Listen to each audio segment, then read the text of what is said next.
एक महिला पाकिस्तान से आती है और सचिन के गांव पहुंचती है और आधा घंटा में यूपी का डायलेक्ट में बात करना शुरू कर देती है। एक स्वामी विवेकानंद बनी है जिसको प्रभु का आशीर्वाद था, गुरु का आशीर्वाद था। तो इसका मतलब है कि इस औरत को कहीं ना कहीं किसी संस्था ने पाकिस्तान में इसको ट्रेन किया है कम से कम 6 महीने। पाकिस्तान से 26/11 रिपीट होगा, ये चेतावनी क्यों दी जा रही है? वहाँ मंदिर पे अटैक क्यों हो रहा है रॉकेट लॉन्चर से? ये दर्शाता है कि औरत पाकिस्तानी है। जैसे कसाब आता है तो इसके साथ प्रेम क्यों, इसके साथ लीनियंसी क्यों, सॉफ्ट व्यवहार क्यों? ये दुश्मन है, सिंपल। दुश्मन की सजा है मौत। फास्ट ट्रैक कोर्ट 30 दिन में फैसला सुनाओ, कैपिटल पनिशमेंट दो, पब्लिक हैंगिंग करो। 2024 के पहले बहुत भयंकर यहाँ कांड होने की प्लानिंग चल रही है। इसीलिए एक संदेश देने की जरूरत है कि तुम जब नागिन भेजोगे, नागिन का हम बंदोबस्त कर देंगे। जनरल साहब, आपका बहुत बहुत स्वागत है हमारे चैनल पे।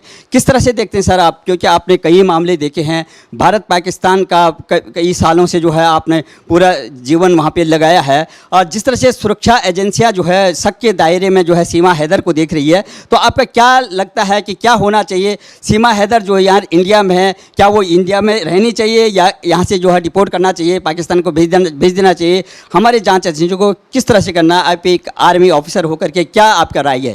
देखिए, पहली बात तो ये है कि क्या सीमा हैदर प्यार के कारण यहाँ हिंदुस्तान में आई या कुछ और बिंदु है? यदि लैला मजनू की कहानी है तो वो जो इस तरह से कानूनी रवैया है हिंदुस्तान में आने का, वैसे क्यों नहीं आई? कानून को तोड़ के साजिश के तरीके से हिंदुस्तान में आई है। पहला शक तो ये पैदा करता है कि उसके इरादे ठीक नहीं, नीयत ठीक नहीं है और षड्यंत्र है। जिस विश्वास के साथ वो कैमरा को फेस करती है, प्रश्नों का उत्तर देती है, धड़ल्ले से अंग्रेजी बोलती है, हिंदी बोलती है, उर्दू का भी उसको ज्ञान है, और सबसे बड़ी बात है कि उत्तर प्रदेश के डायलेक्ट में बात करती है। आप एक चीज़ बताइए, एक महिला, क्या ये संभव है? एक महिला पाकिस्तान से आती है और सचिन के गाँव पहुँचती है और आधा घंटा में यूपी का डायलेक्ट में बात करना शुरू कर देती है। एक स्वामी विवेकानंद बनी है जिसको प्रभु का आशीर्वाद था, गुरु का आशीर्वाद था, किसी भी लैंग्वेज में बात कर सकते हो। तो इसका मतलब है कि इस औरत को कहीं ना कहीं किसी संस्था ने पाकिस्तान में इसको ट्रेन किया है कम से कम 6 महीने। और ट्रेनिंग कैसी होती है? पहले इनको हिंदुस्तान की तरफ हेट्रेड का चूड़न बेचा जाता है कि हिंदुस्तान की घृणा करो, काफिर का देश है, ब्रेन वॉश किया जाता है।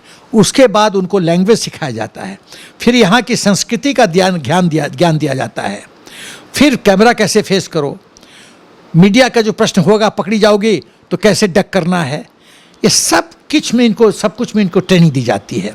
जब ये ट्रेनिंग इनकी हो जाती है तो फिर इनका टेस्ट होता है। एक ये ड्राई रन करते हैं कि हम जैसे ISI के बंदे प्रिटेंड करें कि हम IB के बंदे हैं और हम तुमको ग्रिल कर रहे हैं, तुम कैसे बचोगी। ये सब ड्राई रिहर्सल होता है। जब ये फुल्ली ISI कन्विंस्ड होता है कि ये फुली ट्रेंड है, अब ये हमारे प्लान को अंजाम दे सकते हैं, तब इनको हिंदुस्तान भेजा जाता है। तो ये 5th क्लास पास ऐसा नहीं हो सकता है। पहला चीज़ तो ये। दूसरी चीज़ कि यदि ये अपनी पति से निराश थी और हस्बैंड वाइफ का रिश्ता ठीक नहीं था, तो पाकिस्तान में लड़कों से क्यों नहीं प्रेम की? वहाँ मुसलमान सब मर गए हैं क्या? 57 जो मुस्लिम देश हैं उन मुसलमान लड़कों से क्यों नहीं बातचीत की? हिंदुस्तान क्यों? अच्छा, हिंदुस्तान में क्या मुस्लिम लड़के नहीं हैं? तो मुस्लिम लड़के से क्यों नहीं बातचीत की? क्यों हिंदुस्तान, क्यों हिंदू लड़का, और क्यों सचिन, और क्यों ग्रेटर नोएडा के बगल में जो गांव है वो, कि दिल्ली के बगल में है, यहाँ छुप जाएगी 2-3 महीना चुप, उसके बाद षड्यंत्र करो।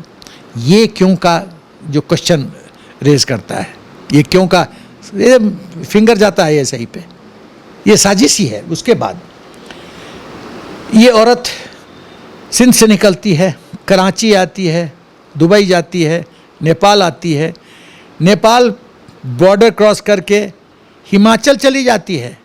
भाई, तुमको यदि ग्रेटर नोएडा आना था तो नेपाल बॉर्डर से डायरेक्ट क्यों नहीं आई ग्रेटर नोएडा? हिमाचल क्यों?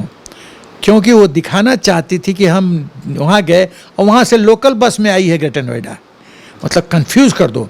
कोई शेडो भी कर रहा होगा तो गुमराह कर दो, तो हिमाचल चली गई, लेकिन टारगेट था ग्रेटर नोएडा। तो पहली बात। दूसरी बात, 2 मोबाइल का तोड़ना, 4 सिम कार्ड का तोड़ना, 6 पासपोर्ट का होना, 3 आधार कार्ड का होना, और नेपाल से जो ही हिंदुस्तान में इंटर की तो जो पाकिस्तान वाला मोबाइल था और सिम कार्ड उसको बर्बाद कर देना, तोड़ देना। फिर नेपाल से VoIP पे बात करना। मुझे तो VoIP से बात करने नहीं आता है, क्योंकि मुझे तो गोपनीय बात कुछ करनी नहीं है। दोस्त यारों से बात करना, मीडिया का फ़ोन आता है, इस चैनल पे आ जाइए, बस कहानी ख़त्म। अपने परिवार वालों से बात कर लेता हूँ, तो गोपनीयता तो कुछ है ही नहीं। तो मुझे VoIP तो ऑपरेट करना आता नहीं है। हॉटस्पॉट क्या होता है मुझे अभी पता चला, मुझे पता भी नहीं था हॉटस्पॉट कोई चीज़ होती है। ये लड़की सब जानती है, ऑपरेट करना जानती है। ये एविडेंस को डिस्ट्रॉय करना ये भी किसी ने सिखाया इसको। इतना ज्ञान, जैसे कहा जाता 16 श्रृंगार, वैसे इतने जो ज्ञान है, जैसे कृष्ण जी ने सिखाया था अर्जुन को, इतने कला, वो कला सब कला से परिपूर्ण है। तो ये किसने ट्रेनिंग दिया इसको? 5वां क्लास में ट्रेनिंग मिलता है क्या? ये ट्रेनिंग 5वां क्लास में मिलता है। उसके बाद ये इसके साथ यदि पति के साथ संबंध ठीक नहीं था तो 3 महीने से तो ज़्यादा हो गए, तो संबंध ठीक नहीं था तो FIR क्यों नहीं लॉन्च किया कि मुझे टॉर्चर करता है? और जब इसका पति देखता है कि हिंदुस्तान मीडिया में आने लग गई तो छाती पीट के कहता है मोदी जी मेरी पत्नी को भेज दो, पत्नी को भेज दो। ये सब नौटंकी मास्टर हैं। इसका हस्बैंड भी ISI का एजेंट है, ये ISI के एजेंट है, सचिन ISI के एजेंट है, सचिन का बाप माँ पूरा परिवार वाले, इस गांव के इर्द गिर्द जो सीमा भाभी करे वो लोग सब ISI एजेंट है। क्योंकि नॉर्मल से आप एक चीज़ बताओ, आपका भी गांव का विलेज बैकग्राउंड होगा, आपके गांव की 5th क्लास पास ये सब कर सकती है क्या? तो ये ज्ञान और सक्षमता किसने दिया? कौन संस्था है वो? ISI। पाकिस्तान में और कोई संस्था तो है ही नहीं। तो अब उसके बाद आते हैं, उसके बाद एक पाकिस्तान की मुस्लिम लड़की इतना धड़ल्ले से अंग्रेजी कैसे बोल सकती है? इतना धड़ल्ले से उत्तर प्रदेश का डायलेक्ट कैसे बोल सकती है? तो कहीं ना कहीं तो ट्रेनिंग दिया गया है। खाली प्यार करना था तो सचिन ने ये तो लिख के नहीं दिया था कि तुम अंग्रेजी बोलोगी तो प्यार करेंगे, उत्तर प्रदेश का डायलेक्ट बोलोगी तो प्यार करेंगे, ऐसा तो नहीं बोला होगा। तो ये एंगल क्यों? फिर 4 बच्चे क्यों? 4 बच्चे इसलिए कि हिंदुस्तान में हम लोग भावनात्मक हैं, भावना के नदी में डूब जाते हैं। 4 बच्चे आएगा, लोग ढोल पीटना शुरू करेंगे, आहा बेचारी महिला है, अनाथ बच्चे हो जाएंगे। ये तो प्रेम के, ये तो लैला मजनू की कहानी है, प्रेम की विजय हुई। ऑलरेडी करना शुरू कर दिए लोग, प्रेम की विजय हुई। सचिन के परिवार वाले बोले कि सचिन ने इतिहास कर दिया कायम, इतिहास का माल पहुंचाया घर ISI के द्वारा, तो इतिहास तो होगा ही कायम। उसके बाद ये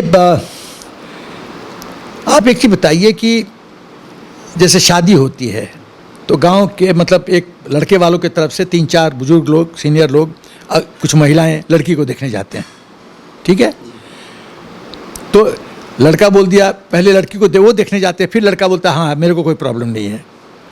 एक चीज़ बताइए, यदि गांव के 3 सीनियर गए एक महिला को देखने, लड़की को देखने हैं, क्या ऐसा होता है कि परिवार के सब सदस्य बोले कि हम ये शादी यहाँ होना चाहिए? होता है? होता ही नहीं। फूफा बोलेगा कुछ, मामा बोलेगा कुछ, चाचा बोलेगा कुछ, फिर जो बाबा होता है गांव का परिवार का, वो बोलता है नहीं यहाँ होगा नहीं होगा। तो बाबा का हुक्म चलता है, बाबा का हुक्म चलेगा। तो यहाँ ऐसे कैसे हुआ कि एक औरत आती है दुश्मन देश के और परिवार वाले आरती उतारना शुरू कर देते हैं? सब कहते हैं सचिन ने इतिहास कायम कर दिया, पूरा घर सीमा के एकदम छवि में मंत्रमुग्ध हो जाता है। ये कैसे पॉसिबल है? इसका मतलब है इस साजिश में परिवार वाले भी सम्मिलित हैं। तो तीसरी बात कि जब ATS की एंट्री हुई है तो ATS की एंट्री ये दर्शाता है कि अब प्रशासन को लग रहा है इसमें आतंकवाद का एंगल है। पहले तो पुलिस इंक्वायरी कर रही थी, ATS क्यों?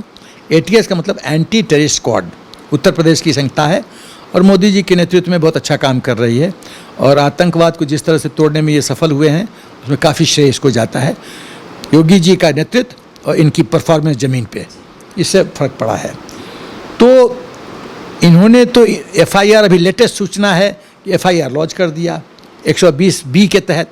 और 120 इंडियन पीनल कोड क्या कहता है कि ये IPC 120B तब लगता है जब कोई भी क्रिमिनल कॉन्स्पिरेसी या क्रिमिनल एक्ट के तहत यदि ये 3 तरह की सज़ा होगी तो 120B लगता है। क्या? मौत, आजीवन कारावास या 2 साल से ज़्यादा की सज़ा, उसमें 120B लगता है। तो इसका मतलब 120B लगा है तो मामला इतना गंभीर है कि उसकी सज़ा सजाए मौत भी हो सकती है, आजीवन या कारावास भी हो सकता है और 2 साल से भी ज़्यादा की सज़ा मिल सकती है। ये तो साबित हो गया, ATS ने साबित कर दिया 120B लगा के। तो एक और बिंदु कि ऐसा क्यों हो रहा है कि जो ही ये हुआ तो पाकिस्तान में बवाल शुरू हो गया। पाकिस्तान क्या कहता है? अभी कुछ चैनल पे मैं था तो एक वहाँ का इरशाद है, किसी पॉलिटिकल पार्टी का मेंबर बोला तो हिंदुस्तानी लड़की है। ये लोग इतना गलतफहमी करता है ना कि मैं तो ताज्जुब करता हूँ ये लोग पे। यदि वो हिंदुस्तान की लड़की है तो पाकिस्तान कॉन्सुलर एक्सेस क्यों मांग रहा है? उसके पास पाकिस्तान का पासपोर्ट क्यों है?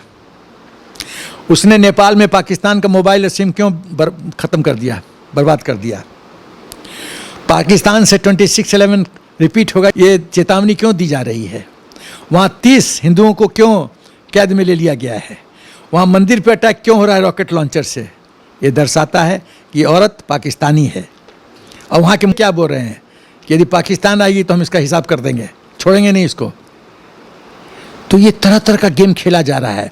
हिंदुस्तान पे दबाव सरकार पे कि तुम उसको पाकिस्तान मत भेजो, तुम वहीं रखो, ये हमारा सांप भेजा हुआ सांप पर इसको यहीं पालो, ये तुम्हें डसेगी, ये सोच है। तो जो ऑप्शन सरकार के पास क्या है कि इसको पाकिस्तान भेज दो या यहाँ ट्रायल करो, यहाँ दोषी ठहराओ या जेल में रखो या कैपिटल पनिशमेंट दो। मेरी अपनी सोच है कि पाकिस्तान डिपोर्ट हो जाता है तो बढ़िया, लेकिन हमको नहीं लगता कि पाकिस्तान लेगी, सरकार लेगी इसको वापस, हमको नहीं लगता। ले लेता तो बहुत बढ़िया बात है, एक सांप से तो पिंड छुटा। यदि ऐसा नहीं होता है तो दूसरा ऑप्शन है कि जेल में डालो। जेल में हम अपना इनकम टैक्स का पैसा क्यों खर्च करें, पेयर्स का? भाई आप एक दुश्मन को जिंदा क्यों रख रहे हो? क्यों? कुछ लोग बोलते हैं नहीं नहीं बहुत हार्श पनिशमेंट होगा, महिला है, 4 बच्चों की माँ है। तो हमने क्या कसाब को नहीं मारा, मृत्युदंड नहीं दिया? जो पार्लियामेंट पर अटैक किया उसको मृत्युदंड नहीं दिया? क्या पाकिस्तान पे हम दुश्मनों पे गोली नहीं चलाते, टैंक से फायर नहीं करते? तो ये भी तो दुश्मन है, ये भी तो उसी कैटेगरी में आती है जैसे कसाब आता है। तो इसके साथ प्रेम क्यों, इसके साथ लीनियंसी क्यों, सॉफ्ट व्यवहार क्यों? ये दुश्मन है, सिंपल। दुश्मन की सजा है मौत। फास्ट ट्रैक कोर्ट, 30 दिन में फैसला सुनाओ, कैपिटल पनिशमेंट दो, पब्लिक हैंगिंग करो। पाकिस्तान 600 से 700 लड़कियों को ट्रेन कर रहा है कि यहाँ के हिंदू बच्चों को, नौजवानों को हनी ट्रैप में फंसाओ। और 2024 के पहले बहुत भयंकर यहाँ कांड होने की प्लानिंग चल रही है। इसीलिए एक संदेश देने की ज़रूरत है कि तुम जब नागिन भेजोगे, नागिन का हम बंदोबस्त कर देंगे, यही कहे। तो जनरल साहब, आप बड़े अधिकारी रहे हैं और आर्मी से, जिस तरह से आपने देखा होगा कि यूपी पुलिस ने जो है जांच की और पूछताछ करी, ATS लगातार 8 घंटे से ये पूछताछ कर रही है। संवेदनशील मामला आपने बोला कि धारा 120 लगा दी गई, लगा के तहत जो है FIR लॉन्च हुआ। लेकिन सबसे बड़ी बात है कि जो आपने कहा भी कि 4 बच्चों को लेकर के और हिंदुस्तानियों का मन बहलाने के लिए कि भाई ये मर्सी आ जाएगी, एक संवेदना आएगी कि भाई ये महिला है, इससे ज़्यादा पूछताछ नहीं करेगी, इसको संरक्षण देने की वाली बात है। लेकिन सबसे बड़ी बात है कि ये महिला नेपाल गई और नेपाल से जब बॉर्डर क्रॉस कर रही थी तो हमारे वहाँ पर जो SSB है, BSF है, या जो भी बॉर्डर पे वो वहाँ पर रहेगा, जैसे उत्तराखंड से आते हैं तो SSB जो है वहाँ पर जो है पूरा निगरानी करती है, पूछताछ करती है। तो नेपाल से इस तरह से जो है उसने भारत में एंटर किया और वो एक पाकिस्तानी महिला क्यों हमारी जो है सुरक्षा एजेंसियों ने जो है यहाँ पे सख्त कदम नहीं उठाया? और इसका मतलब है कि इस तरह से जो न जाने जो है नेपाल के रास्ता है वो बहुत अच्छी चरागाह है, यहाँ से जो भारत में जो है बांग्लादेश से, नेपाल से, या हमारे जो बॉर्डर पे जो सिक्योरिटी फोर्सेज हैं वो क्या कर रही हैं आखिर में? वो भी संदेह की घेरे में है। आपका क्या कहना है? देखिए, एसएसबी का मतलब होता है सीमा सुरक्षा बल। देखिए, पूर्ण रूप से मैं दोषी नहीं ठहराऊंगा एसएसबी को, क्योंकि पहले आप समझिए हिंदुस्तान नेपाल का रिश्ता क्या है। हिंदुस्तान नेपाल का रिश्ता है रोटी बेटी का रिश्ता है। हमारी बहनें वहाँ बहू बन के जाती हैं, वहाँ के कुछ लड़के आते हैं यहाँ पे दामाद बन के आते हैं। तो ये है, चाइना के साथ रोटी बेटी का रिश्ता नहीं है नेपाल का, लेकिन हिंदुस्तान के साथ है।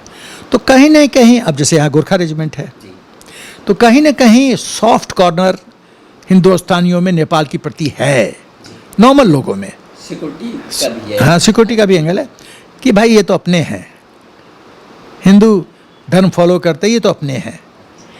तो एक महिला जो साजिश के तहत साड़ी पहन के, बिंदी लगा के, पूरा हिंदू लेडी की तरह देखने में सुंदर है, और हो सकती है कि जब बस ट्रांजिट पॉइंट पे पहुंचा होगा तो राम राम भी कर रही होगी, अरे ये क्या होता है, जाने दो इसको। ये जो सॉफ्ट एटीट्यूड है ना, वही पंगे का कारण है।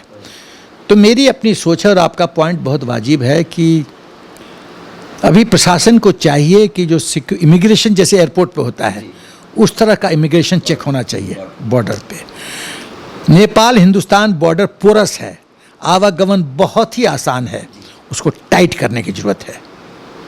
हाँ, कि एक कबूतर भी ना घुस पाए बिना डॉक्यूमेंट के, बिना डिटेल इंक्वायरी के साथ। वही नहीं, ये लोग इतना चालाक हैं, ये सब ऐसे वाले के लिए आपने बैरियर को मजबूत किया, तो क्या करेंगे, 3-4 किलोमीटर बस के पीछे पहले उतर जाएंगे, वहाँ से माउंटेन टॉप पे बैठ के रात के अंधेरे में अंदर आ जाएंगे। ढूंढते रहिए आप, बैरियर को बाईपास कर देंगे। ये सब भी संभव है, वो सब का भी सोल्यूशन ढूंढना पड़ेगा, चाहे वो बांग्लादेश बॉर्डर हो, चाहे कहीं भी हो, करना पड़ेगा। क्योंकि ये कोई धर्मशाला नहीं है हिंदुस्तान, राष्ट्रीय सुरक्षा का मामला है। यदि ये औरत 3 महीना रह जाती और पकड़ी नहीं जाती, तो आप सोचिए, ये दिल्ली से सिर्फ 1.5 घंटे के जगह पे बैठी हुई है, ये तो कुछ भी कर सकती है। इंडिया गेट ने, ग्रेटर नोएडा से इंडिया गेट पहुंचने में कितना टाइम लगता है? 1.5 घंटा मैक्सिमम। धड़ाधड़ अब तो कितना अच्छा ट्रांसपोर्ट ये हो गया है, रोड बन गया है। तो ये ख्याल है कि, सोच है कि ये थोड़ा सा सिस्टम टाइट करना पड़ेगा, और चाहे अपना जो सर्विलेंस और रेकी का सिस्टम है उसको मजबूत करना पड़ेगा, इमिग्रेशन मजबूत करना पड़ेगा, एसएसबी के लोगों को कड़ा संदेश देना पड़ेगा कि ऐसे कुछ घुस गए लोग तो सख्त कार्रवाई होगी। फिर वहाँ के इर्द गिर्द जहाँ जहाँ से घुस सकते हैं वहाँ को सर्विलेंस में रखने की ज़रूरत है। फिर हमारा स्पाई सिस्टम वहाँ मजबूत करना पड़ेगा, जो कि सब पर नज़र रखें। ये सब करना पड़ेगा। तो जनरल साहब, जिस तरह हमने देखा कि हम गए थे, रबुपुरा गांव जो है 4 किलोमीटर है, जो जेवर एयरपोर्ट बनना है, बड़ा सेंसिटिव वहाँ पर है, और पूरा ये ग्रेटर नोएडा में सारे ऑफिसर से लेकर के बड़े से हमारे महत्वपूर्ण लोग यहाँ पे निवास करते हैं। तो ये जेवर एयरपोर्ट के आसपास ही जो है उस लड़के को, सचिन को, कैसे चुना उसने जो है? तो क्या ये भी इस खतरे का एक और ऑप्शन जो मुझे लगता है कि क्यों ग्रेटर नोएडा, जेवर एयरपोर्ट के बहुत नज़दीक है ये गांव। अब हो सकता है कि इनकी जो लॉन्ग LTP हो, लॉन्ग टर्म प्लानिंग ये हो कि यदि ये सब मिशन सफल नहीं हुआ तो जेवर एयरपोर्ट जब बनेगा तो पूरा इनको डाटाबेस इनके पास होगा, और यदि एयरपोर्ट पे इन्होंने कुछ हादसा कर दिया तो विश्व में क्या ही मच जाएगा कि जेवर तो अंतर्राष्ट्रीय एयरपोर्ट बनने जा रहा है। कितने एयरक्राफ्ट लैंड करेंगे, वो तो मेरा ख्याल है दिल्ली का 50-60% से भी ज़्यादा कहा जा रहा है कि लोड उठाएगा। तो यदि ये इंप्रेशन जाएगा कि जेवर एयरपोर्ट सेफ नहीं है, तो जेवर एयरपोर्ट में आएगा कौन? भाई, आज रेल जो एक्सीडेंट हुआ ये क्या है? वैष्णव जी तो एकदम धाकड़ काम कर रहे हैं, ऐसा कोई रेल मंत्री हिंदुस्तान में हुआ नहीं आज तक जो काम कर रहे हैं वो। तो ये एक्सीडेंट क्यों? ये दिखाने के लिए विश्व को कि हिंदुस्तान में रेल सफ़र सुरक्षित नहीं है, ये है खेल। तो ये देश के अंदर जयचंद है ना, वो बड़े षड्यंत्र करते हैं हिंदुस्तान के साथ, और हम लोग का प्रजातंत्र बहुत ज़्यादा नरम है।